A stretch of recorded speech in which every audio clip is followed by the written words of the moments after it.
Hey everyone, welcome to week 2 of the course. Uh, this week I'm going to go over, the assignments that you have to complete, how to locate them, and then also how to complete them, and sort of the expectations of what I'm looking for from your work in the course. So let's go to the main page. Here we are. Okay. Um, this week's work we found in well, let me show you, I guess. Let me why don't I pull up the assignments sheet, list of here we go, list of assignments and due dates. I hope you've already downloaded this sheet. If you have not downloaded this, and to just remind you where to find that, go to start here and scroll down to syllabus. And then it's right here, list of assignments and due dates. Download that. That is this. Okay. And so here we are with, oh yeah, I guess this is, yeah, so it's week 2. So what's going to be due next week, the very beginning of week 3 are the story of an hour assignment and the open boat assignment. 2 assignments. Now, it's just 2 assignments, but there's a lot of reading to do. So make sure that you pace yourselves this week, because look, let's go back to lessons. Lesson 2, Introduction to Short Story. All right. You're going to be reading about point of view, setting, character development. All right. You need to read these things.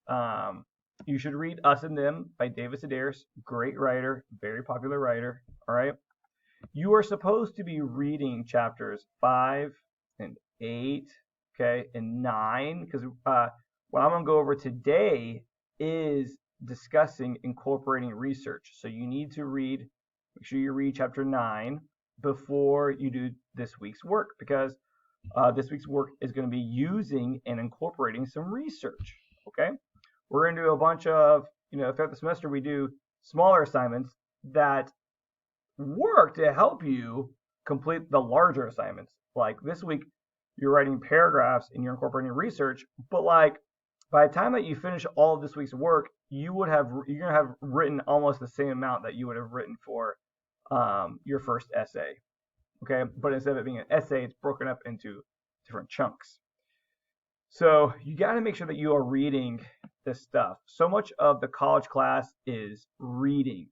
I mean, I had college classes where, and you might have some of these now too. I'm not trying to be like, I'm old, because when I teach in person, I still teach a lot much the same way that I was taught in the college, and that like we had 0 classwork assignments. We only had essays.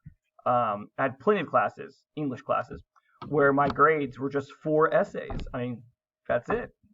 And so, but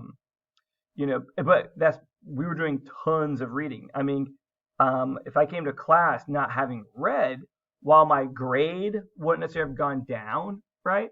I would have felt very unprepared because of the discussions that we had and the professors or the instructor's expectation of having covered the reading, so that when he or she is talking, that there's a point of reference there. So you have to make sure that you complete the reading, okay? And the reading is going to help you is going to reinforce the work that you do in the class. The work should come after you do the reading. You shouldn't do the work and then do the reading, because the reading is what's supposed to supply you with much of the information that you need for the work. Okay. So watch the videos, do all that before you get to the actual assignments. Okay. Now the assignment deals with the story of an hour and the open boat. These are 2 short stories. So even before you get to the work, after you've watched these videos and you have read you've read chapter 5, chapter 8, chapter 9, okay? You need to go to short story readings. And you need to scroll down and read the appropriate. These are all the short stories that like the work covers, okay?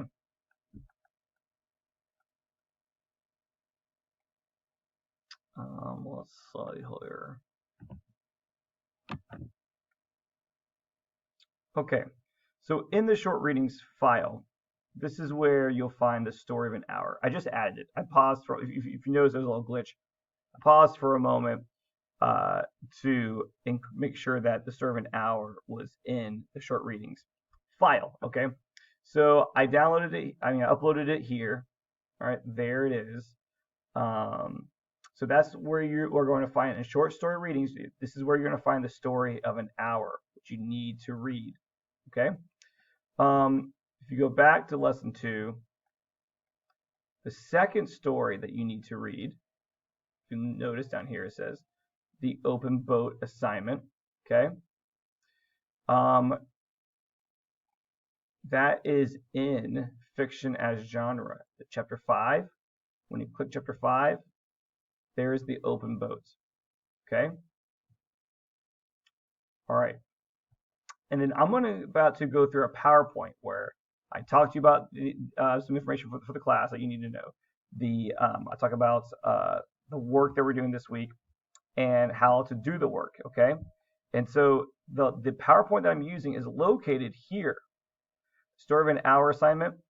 I have here the MLA formatting doc that you can open and use to complete this assignment on, okay?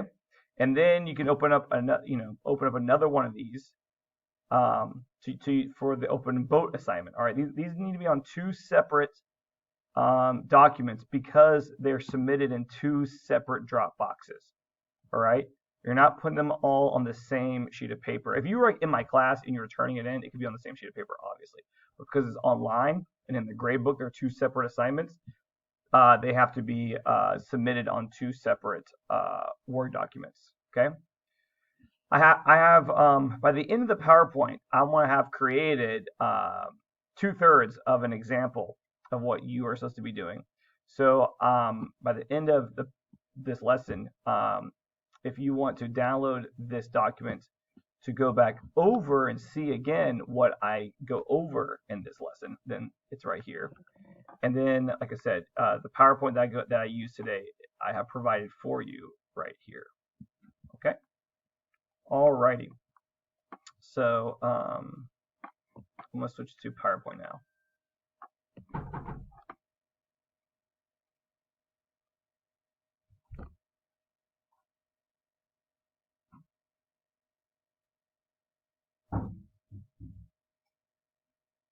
Okay, great. That took much longer than I was trying to get it going. All right. English 1102, week 2. Already talked about that. Okay, so before I get into the lessons, you need to understand that to know that this semester you have to be reading a novel. You have to pick a novel to read, and because essay 3 is going to be about this novel.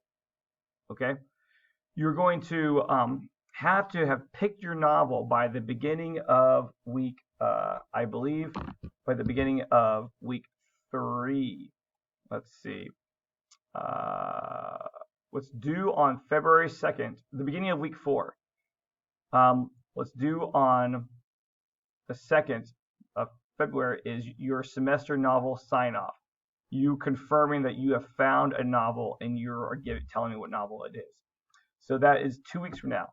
Now, I recommend not waiting for 2 weeks to start reading your book. All right, I'll show you where this assignment is in a moment, where you sign off. You can sign off as early as you want to, okay? But the deadline to sign off is by February 2nd, okay? So let's current slide. Okay, so look, here are the restrictions for your novel, all right? There are some standards. you have to select a novel to read this semester, because you're going to write about this novel in essay 3, which is a literary analysis essay. Your novel must be a contemporary novel written within the last 5 years. You are not going to be writing a paper about The Great Gatsby or The Catcher in the Rye or any of these old novels that have been written about for decades. Okay, it must be contemporary. That means like 2015 is the oldest. Technically, we're in 2021, all right. And so if I said 5 years on paper, that would be like 2016 to 2021. But we're just like 1 month into this year, so I'm not really counting this as a year. So you have to read a book that has been originally published from 2015 to 2021. It can't be republished. It can't be like let's see, the 25th edition, the 25-year anniversary of this book. So now it's been republished in 2018 because it was published in 1997 originally. Is that 25 years ago? All right. It has to be originally published within the last 5 years. And it must be a narrative, as in like it must tell a story. All right. It needs to tell a story, or stories. So like, for example, this book I just got, it's called Feral Youth. I'm going to read this and preview it for my high schoolers, to replace Lord of the Flies. Lord of the Flies is a older book. I think it came out in the 40s, maybe 50s, and it's a classic, but I feel that it's somewhat outdated. So like Feral Youth is a book that's been recommended to read in place of Lord of the Flies, and is written in 2017. Okay, so like you cannot write an essay on Lord of the Flies because that was not published in the last 5 years, right? But like if you had Feral Youth, you could read this book because it's a narrative, it tells stories, and it's actually a collection of stories. And so that's something that you could do. It may be fiction or nonfiction, as long as it tells a story. Like I have here a couple of nonfiction books. One I'm going to show you in a moment, like Born a Crime. This is a nonfiction book. All right, it's a memoir. All right, you could use a narrative written by the author about his or her life, even though it's nonfiction. It still tells a story. So it's not whether or not it's fiction or nonfiction that matters. Is it telling a story?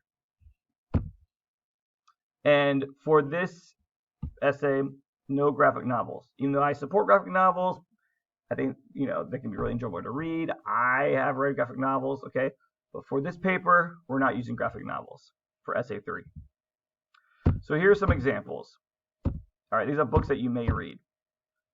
All right, like you're allowed to read these books because even though we have some nonfiction and fiction, they were all published in the last 5 years. All right, and they all tell a story. They're all in narratives. The Misadventures of Awkward Black Girl by Issa Rae, great book. All right, it tells her story tells her memoir through a series of different stories from her life. It's kind of like she picked like key stories that kind of define something about her. And so, and there's a lot of theme in her book. There's a lot of critique in her book. So it's great. We Cast a Shadow is fiction. Leave the World Behind. These are fictional books, but they've been published in the last 5 years. And the reason why I want you to choose books that are written in the last 5 years is because there's not a lot of information out there about them. There's not a lot of people who have already read these books, okay? So it puts a lot more pressure on you to come up with original ideas about what you want to talk about when you write your paper, okay? So we are not doing classics at all. Books you may not read for this class. Okay, these are examples. I'm not saying that these are the only ones, but these are examples of books that you can't read. All right, like The Handmaid's Tale, popular Hulu show, great book, has a lot to say. We can apply it a lot to today, but it was written in 1985, so can't do it. Who Fears Death? Great book, very good fantasy. If you like Game of Thrones, George Martin said that this is one of his favorite books. It's been picked up by HBO. It's going to be a new series. All right, you might have seen promotions. They've started republishing it because of the fact that it's on HBO now. But guess what though? It was written in 2010, so 10 years ago. So that cuts it out. We can't do it. All right. Same thing with Native Son. You might have seen the film adaptation on HBO that's been put out. It's a great book. I love this book so much, and it has so much to say about race and culture and socialism and Marxism and different things. But it was written in the 40s, so it's too old.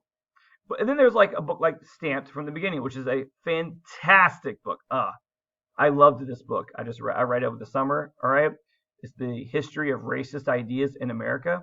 It's a great book. And it was written in 2015, which means that it's in the time period that you could read it, but it's not a narrative. Okay, it's an informational text. It's a historical informational text, which it's not a narrative. Okay, so that cuts it out. All right, can't read it for this paper. You can't read it for essay 3. So you can't read informational text. You can't read like Rich Dad Poor Dad or Russian Roulette, which is a great book. Also, I have that one about Russia's interference with the Trump administration. All right, but it's an informational text. It doesn't tell a story. So you have to make sure that it is within the time range and that it's a narrative. And if you have questions before you submit before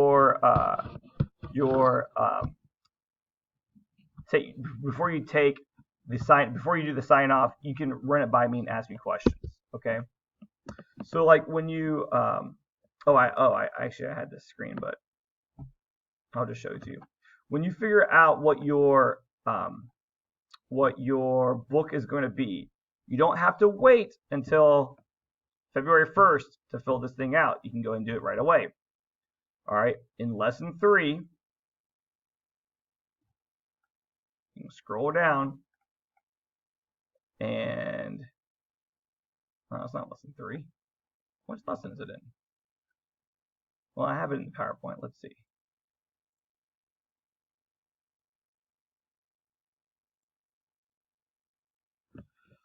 Let's see. I said it's it's in lesson 2. I'm stupid. I was already there. Okay, lesson 2. Scroll down all the way to the bottom. There it is, independent novel submission. So the questions in this, I'll just show you. It's technically a quiz. The questions are, what is the title of the book? Who is the author? What year was it originally published? Okay. What year? This question's worth 40 points. If you put a year that's before 2015, you're going to fail the quiz. Okay. This should be a very easy quiz grade. So you have to tell me the year. So if you go there and you look at it, 2017. Oh, wait. Originally published in 1997. So if you don't want to put a date that's before 2015. What genre is it? Is it fiction, nonfiction, crime, mystery, horror? I'm just curious about that. All right. But I want to make sure that it tells a story. And then a brief synopsis of what the text is about. Okay? Oh, and have you ever written an essay about this book before? Imagine whatever God it is that you worship is watching you as you type this answer. Okay? I do not want you to select a book that you've already written about. You can pick a book that you've already read, and you want to reread it as long as it follows within 2015 to right now. Okay. All right. So back to PowerPoint. If you have any questions, just email me and let me know. All right. So we're going to get into now lesson 2, point of view setting, character development. Okay. This week's work, you have 2 assignments that you are doing after you do all the reading. Okay. And they are a little bit different in terms of what they're asking you to do. No. Hold on. There we go. Okay. So we have the story of an hour, which you need to read. Okay. In the story of an hour, I showed you where to find that. You are picking 3 of the following questions. 3 of them. Just 3. Not all 6. But your responses for each question should be about 75 to 100 words or more. That's a minimum. Minimum. They can be longer, which they frankly should be longer. But the minimum is 75 to 100 words. Okay? Minimum. And then you're picking 3 of these to talk about. And you must support your points with at least 1 secondary source. So like one of the 3 responses that you write needs to have a secondary source. And I'm going to go over that also today. You don't need to have a secondary source for all 3 of them, just one of them. So when you submit this paper, when you submit this assignment to the Dropbox, you're submitting a Word document that has 3 paragraphs, and that should have at least 225 to 300 words in it, okay? But can have more. Then you're also reading the Open Boat assignment, okay? Open Boat. There are 7 questions. You only have to pick 1. But I want you to write a longer response, all right? A longer response. This is minimum word, okay? It can be 300 words, really. I mean, that would be even better, okay? This is minimum. And then use at least 1 secondary source to support your answer. Okay, so you have to use an outside source also for your 1 answer here. Now look, I'm telling you this right now, okay? If you do the minimum requirement is not the minimum requirement for an A. The minimum requirement is for like a passing grade. You know what I'm saying? Okay. So like if you do the bare minimum of 75 words, that does not mean that you will get an A on your paper on your assignment. Okay. You will get a passing grade because it's the minimum. It's kind of like, like you need a minimum of a C in this class to be able to move on to the next course. All right. If you make a D in the class, then you won't be able to move on, or you have to retake the class, and especially if you get an F. All right. So like, the minimum is a C. So when if you do only the minimum, the bare 75 words per response, then there's no guarantee that you'll get beyond a C on the assignment. All right. Just trying to be very clear and transparent about that. This class will reward those who go above and beyond. So if you write more than that, you'll get a higher grade. Okay. If you don't write more and you just write 75-word response for each of your responses, then you'll get about a C. Okay. Just so we're clear. So you have to pull in a secondary source, which the primary source is the short story. The secondary source is library research. Okay. So you need to use 1 outside resource for just 1 of the questions that you answer for each assignment. So when I look at your paper, all right, there needs to be at least minimum 1 piece of research for story of an hour and 1 piece of research for the Open Boat. Now, like I said, if you want to, that's the minimum. If you have a piece of research for all 3 of your answers for the story of an hour, whoa, okay, that's fantastic. And if it's done correctly, then the chances of your grade going up is much better. Okay. So you begin with picking the question you want to find research to help you answer it. Okay.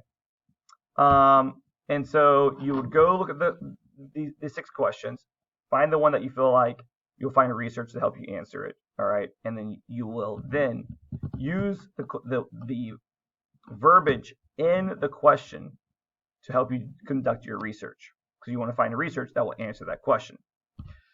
So you want to go to biblioguides like we used last week in the library research assignment. Okay, so go back to lesson 1 for the link to biblioguides. All right, that link is located in lesson 1. Make sure that when you click on LibGuides, it takes you to the website. Select Galileo and more. Okay, you will appear here, and then you want to click Galileo and more. And then when you get to that page, you want to scroll down to get to Literary Reference Center. Okay. And then you want to type in the story. Now, for this PowerPoint, I'm doing a different story because, I don't want to spoon feed you everything. So if I did the story of an hour, then you could just copy everything I did, and you don't really learn anything. So I'm doing a different story for my examples and for my writing and all that. And that story is, where are you going? Where have you been? Okay. All right. So let me demonstrate up to this point. Well, no, I'll keep going the PowerPoint and then I'll demonstrate. So you'll type in your short story. So the story of an hour, or the open boat. And then you want to click on advanced search, because you want to provide the other component that you are looking for help on. Okay. So then type in the literary element that you're researching about the story. And so for me, theme, because one of the questions asked about what is the theme of the story, which you need to have read all the chapters in textbook to understand the different literary elements that you're looking for. Okay. So remember, don't do the work before you've read the textbook. And I don't mean just the short stories. I mean all the informational stuff from the textbook. You need to read all those so you understand theme and setting and point of view and stuff. Okay, and then conduct the work. And then you look at the results and find the article that you can use to help you answer the question. Okay, so when I looked up, this is an example of story of the hour.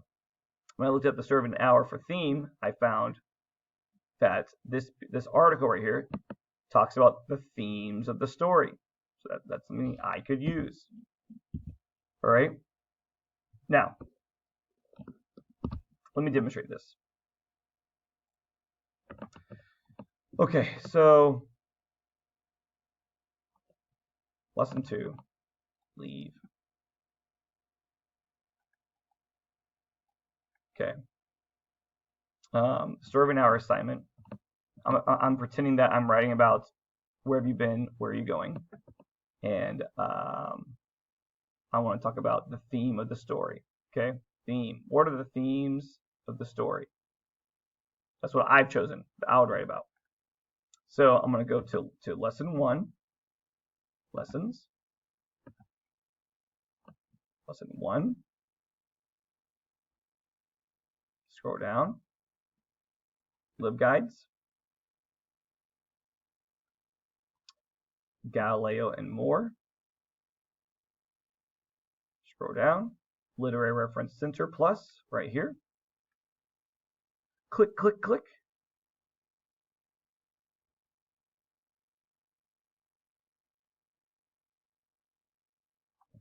I'm going to type in the story, the one that I'm fictionally writing about.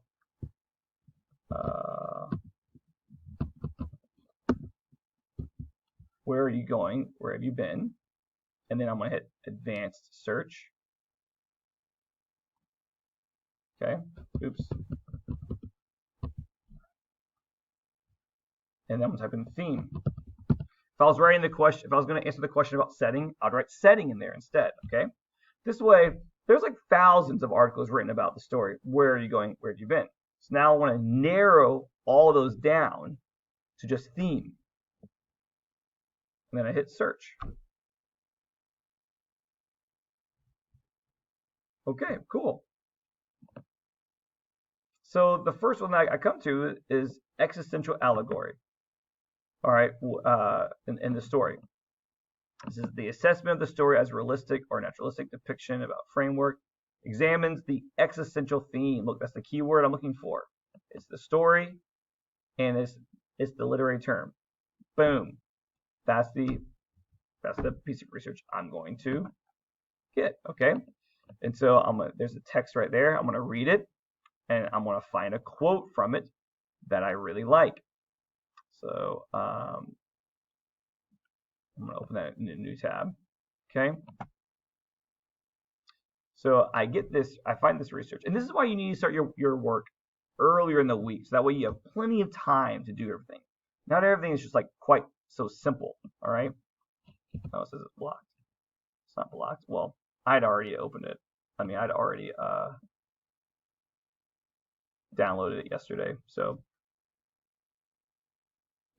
it's like I read it. I read. It's only 6 pages. It's not even really all that long.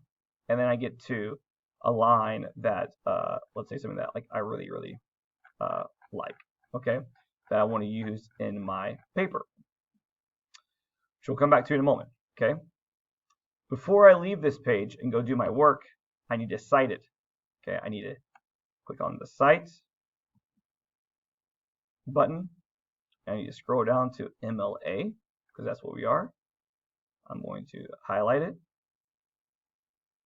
going to copy it, and I'm going to go ahead and just open up a random Word document and go ahead and paste it, so that way I can refer back to it later when I need it, when I need to write my paper or write my assignment. Okay. So I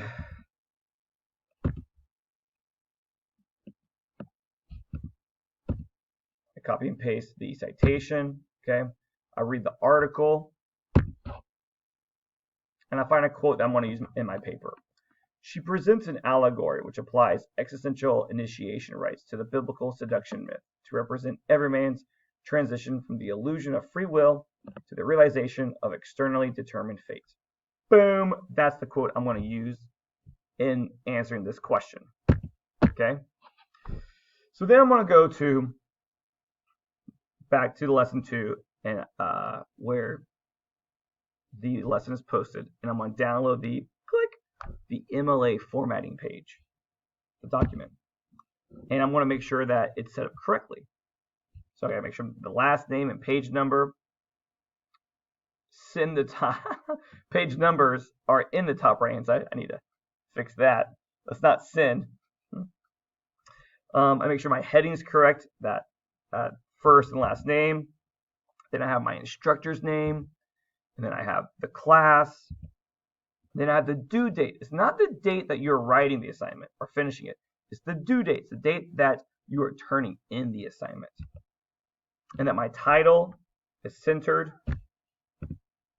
and that all my paragraphs are indented and they're double spaced. And there's no extra spaces between paragraphs.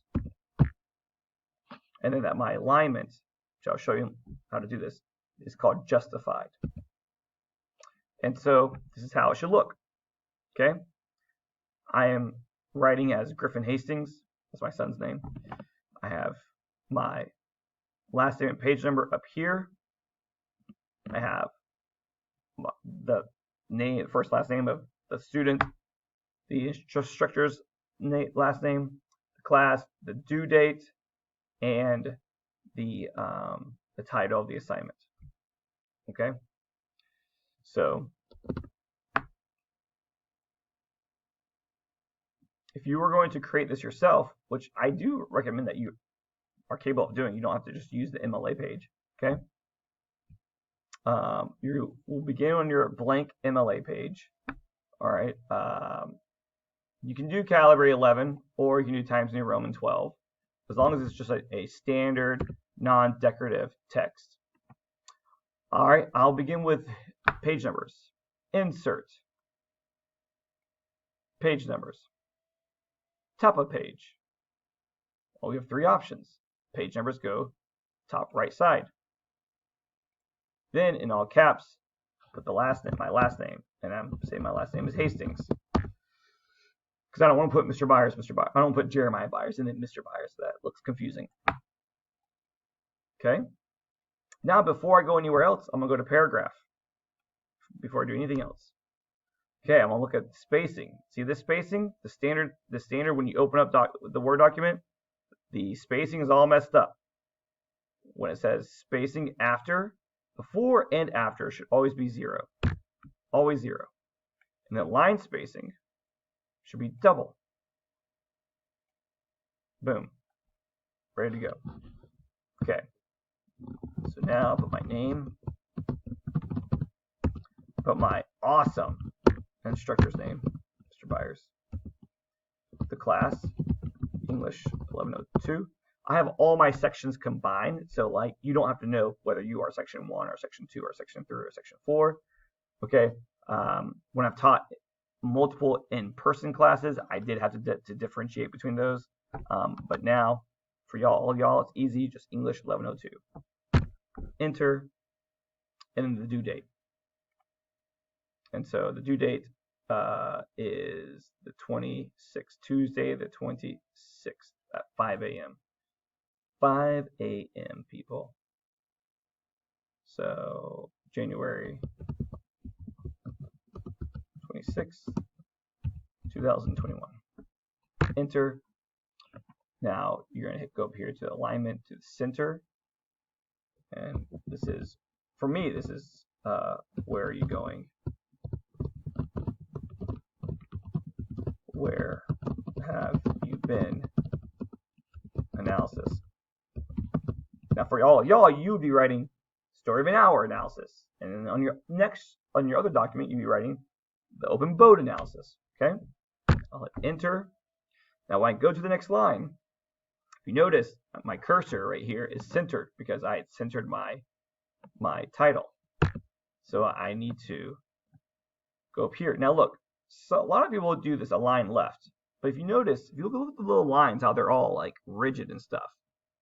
If you go to justify, then that takes your lines from they are straight down from both sides of the page. So it looks more like a book, where it's not like it's all jagged on the right side. Okay, so justify is the best. All right, and now type 1 because I'm going to answer my first question right there. And now my page is all set up. Okay. So there's the setup of the page. Okay. Now, when you are writing your responses, you're writing paragraphs. Now, the purpose of these assignments is for you to get practice analyzing literature. Okay. And so when you write a response to one of these questions and you write it in the form of a paragraph, what you're really doing is that you are imitating writing body paragraphs for an actual essay. They're the same thing as a body paragraph for an essay, because in an essay, in the body paragraph, you are making a claim, you're making an idea, a piece of analysis of the story, and you are explaining it. So that's what you're doing also when you're answering these questions. It's just that these are isolated, individual. In an essay, you have a series of them. So I'm going to teach you how you should set up your paragraphs for answering these questions. But this is the exact same way that you should also organize and set up your body paragraphs for your essays, for essay 1, essay 2, and essay 3. Okay? So the work we're doing here is going to imitate the work you're going to be doing in your essays in the body paragraphs. And the body paragraphs are the parts of your essay where you're actually defending your thesis. All right. We're not talking right now about introductions and conclusions. Just body paragraphs. So when you are writing a paragraph. A paragraph is not just a series of sentences. It's not just 5 to 7 sentences. So do not think of a paragraph anymore in terms of how many sentences, okay? Your paragraphs should be thought of as in there's 3 parts to a paragraph. There's 3 things you need to include in a paragraph for it to be good, okay? The first thing is the claim, which is your main idea. It's just the main idea. Second one is support, which is research or references. And the third thing in a paragraph is your analysis, which is where you explain and defend your claim, okay? So the claim is your first sentence and the main idea of the paragraph. It is the simplistic answer to the question. Support, these are quotes and summaries from primary and secondary sources. And then your analysis. This is the majority of your paragraph. This is where you discuss in depth your explanation and analysis of your claim. Okay. Hold on one second. I just noticed that I had a period. There we go. Okay. So claim, support, analysis. I'll be using this terminology when I'm grading your paper, your work. I might say something like, your analysis is very short. Okay. You don't have a lot of support here. Your claim is unclear. Okay. Your claim is the main idea. The support is the evidence, and the analysis is the explanation. So, like for example, here is a well-written paragraph answering a question about theme for the short story, Where Are You Going? Where Have You Been? Okay. Your work should imitate this. I'm going to read to you this paragraph, and then I want to show you, the next slide is going to be this paragraph highlighted to demonstrate where's the claim, where's the support, and where's the analysis. Okay. So here's the paragraph. Where are you going? Where have you been? Is a coming-of-age story about an adolescent girl that symbolically ages from a girl to a woman and learns about the dangers and harsh realities that exist outside of the safety and security of her parents' boring home.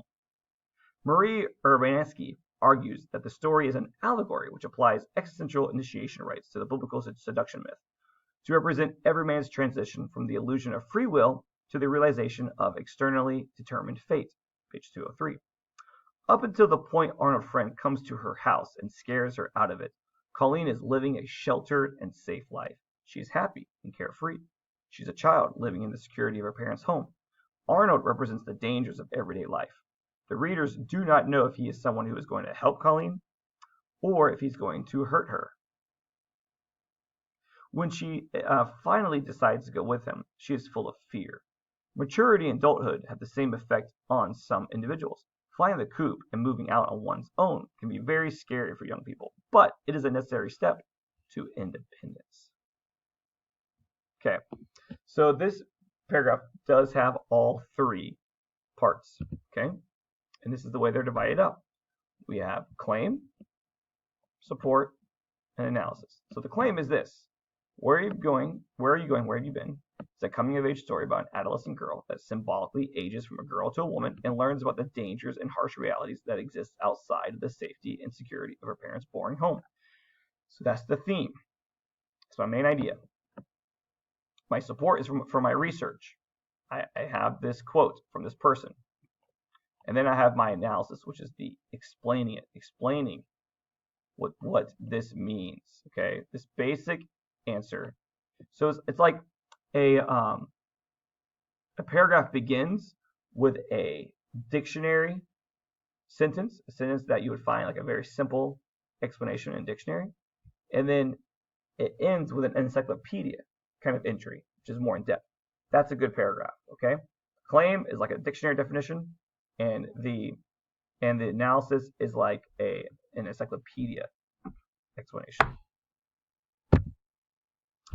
All right, so how to integrate quotes. You have to integrate quotes. You cannot just plop lines in. Your quotes have to be sewn into the fabric of your discussion, okay?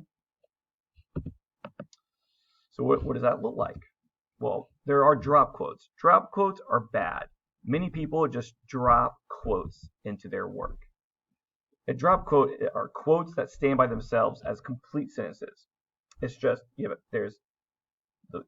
type some of your thoughts, you have a period, and then you have a quote, and then you have a period, and then you have more of your thoughts. That's a drop quote. And these are incorrect. You cannot have drop quotes. You cannot have a quote that's just by itself in a sentence, okay? There must always be a signal phrase to lead into a quote. Not a signal sentence, a signal phrase. And a phrase is a series of words that are within a sentence, okay? Within it. So the phrase and the quote together create a complete sentence, all right? You cannot have a quote that's just a sentence on its own. All right, so look, here are some examples of what I'm talking about, okay? This is a drop quote. We have the sentence, there are many examples of self-analysis in Plato's philosophy, period. Then we have quotation mark. The unexamined life is not worth living. Quotation mark, period. That is incorrect. Example number 2. Plato thinks people should analyze their own lives, period. The unexamined life is not worth living. Again, that's a drop quote. All right, we have a complete sentence that precedes it with a period, and then we have the quote. That's wrong. That's incorrect. So this is a corrected version of the same quote and sentence, but now it's combined. Plato thinks people should analyze their own lives because, quote, the unexamined life is not worth living, period. This is absolutely correct. This is an integrated quote because we don't have two separate sentences here. This quote is literally a part of this sentence. If I were to go to number 2 and delete the quote out of this, then we still have a complete sentence, and there is no indication that there ever was a quote. It just simply doesn't exist. But if I were to go to the integrated quote and delete the quote, then the sentence would be incomplete because we have this word because. And then if you saw because, you would expect something to come afterwards. But if there's something there, it'd be incomplete. Okay? So if you remove quotes from your paragraphs, then you would have incomplete sentences. Okay? If you can remove the quotes and there are no incomplete sentences in your paragraph, something's wrong. So how do you do this? Okay? Always introduce quotations with a signal phrase before they appear in your paper. The author comments, describes, explains, illustrates, notes. The author thinks. The author writes. The author defends. The author disagrees. The author holds. Okay? So like, if we go back up to the example here, right here we have Marie Urbanski argues that the story is an quote allegory which applies existential initiation, blah blah blah blah blah. This quote is literally integrated into this sentence. If I were to delete the quote, then the sentence would end with Marie Urbanski argues that the story is an, and then you know that something should be there. Okay, it would not make sense if the quote wasn't there because it's integrated. There's no, all right, there's evidence that it was a part of a bigger sentence. So you have to make sure that you connect your quotes to an actual sentence that you have written. And I'm going to be grading you hard on those. Okay, it's one of the major things about this. Look, I don't care if you leave this class knowing the story of an hour. I don't need you to know the story of an hour plot for this class. I need you to know how to integrate quotes into your writing. This class is not about what we read that's important. It's about how you write and how you talk about it that's important. Okay, your grade is determined solely on your mechanics. Can you set up a paper? Can you do MLA formatting? Can you integrate your quotes? Can you cite your sources? Can you create a works cited page? Those kind of things. Okay, those are necessary. So like, I'm not even necessarily getting into parenthetical citations this week. Okay, we'll do that next week. I just want you to integrate quotes. Focus on integrating quotes. That's the major key. So this week when you're answering your questions, okay, first off, always write in third person. None of this, well, I think this. My opinion is this. Just write in third person, as in like, this is just the way it is. This is what the author does. This is what the characters do. This is what it means, okay? Don't tell us about your opinion, even though I know it's your opinion because it's your analysis, but you don't have to state in my opinion or I think. No personal pronouns in your literary analysis. And then always write it in present tense, okay? She walks to the car. She leaves her house. She goes inside. She goes to her room. She cries. Don't write in the past tense, okay? Because if I open that story, if I open the story right now, it's happening in the present moment. It's happening in the present moment, okay? Now, if you quote something that's in the past, that's fine. If it's written in past tense by the author, cool. But while you are discussing the events of the story, you write it in present tense. It's called literary present. Okay, so when Janine sees the guard, she hopes to get his attention. Okay, you would not write when Janine saw the guard, she tried to get his attention. It needs to be present tense. The characters are literally doing it in the moment. So here's when you're answering your questions, okay, this is how you can set up your responses. So that way you make sure that you utilize claim, support, analysis, that you include the claim, the support, the analysis. Okay, so let's say you're given this question, you're going to answer this question. What is Miss Mallard's social class? What clues lead you to this conclusion? So this is how you could use this frame and then fill in the blanks with your actual thoughts. After reading The Story of an Hour, one can assume that Miss Mallard belongs to the blank class position of society. That's her claim. This can be inferred when Kate Chopin describes Miss Mallard's blank, blank, blank, blank, blank, blank, blank. Only people of that class would have quotes and quotes. Most people had to blank, blank, blank, blank, blank. All right. Then you fill in all the information here. Don't include in parentheses claim, data, analysis. I'm just providing you sort of a outline, all right, for how to set up your paragraphs. You don't have to use this frame. Some people just sometimes need a jump start. They need to kind of help getting things started. Okay, so this is a way that you can, almost like Mad Libs, you can fill in the information with this type of frame. But you don't have to use this though. This is just for those who find it helpful. Some people, really struggle with just starting out their writing or how to get their ideas going. So you can use this if you want to. Okay. So when you submit your paper, your assignments, okay, you need to have the questions. It needs to be in full MLA formatting. Okay. You need to have your responses. And then on the last page, you need to have the source that you used, okay? Remember when I got my source for that one for my article, and I copy and pasted it here, okay? Well, I'm going to make sure that I copy it, that I take it to my Word document page, that I answer my questions, like I'm answering one, I'm going to answer question number 3, and I'm going to answer question number 6, okay? Well, when I'm done answering all my questions, I go to a new page.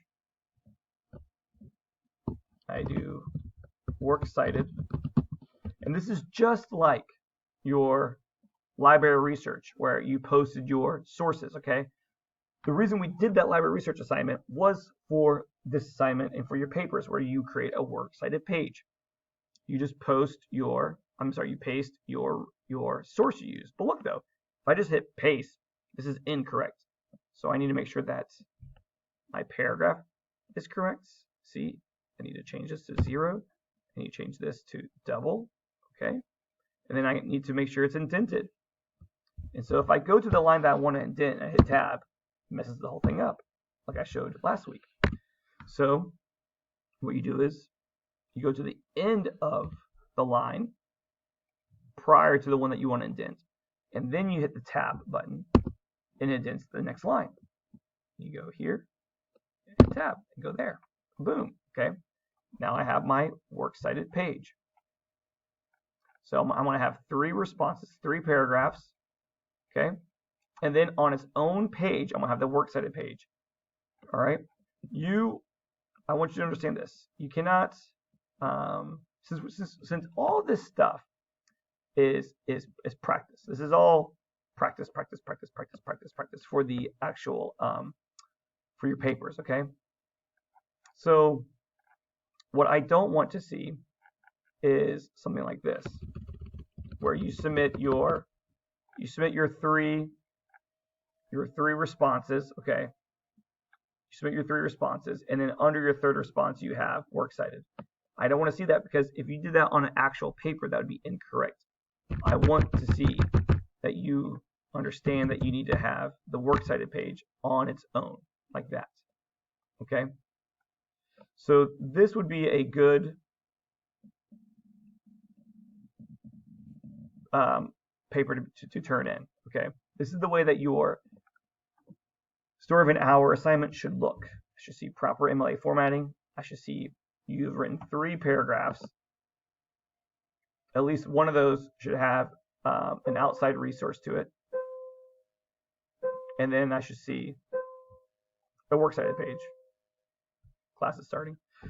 And then I should see a works cited page. Okay? Those are the things that you need to have for when you submit your paper. And then when you submit for the open boat, it's just 1 paragraph well written and a works cited page. So the open boats will look, instead of having 3 paragraphs, you're just going to have 1 paragraph, which you can probably do on 1 piece of paper, and then you will have your works cited page on the 2nd page. Okay, this is the way that the open boat should look. Okay, and that's it.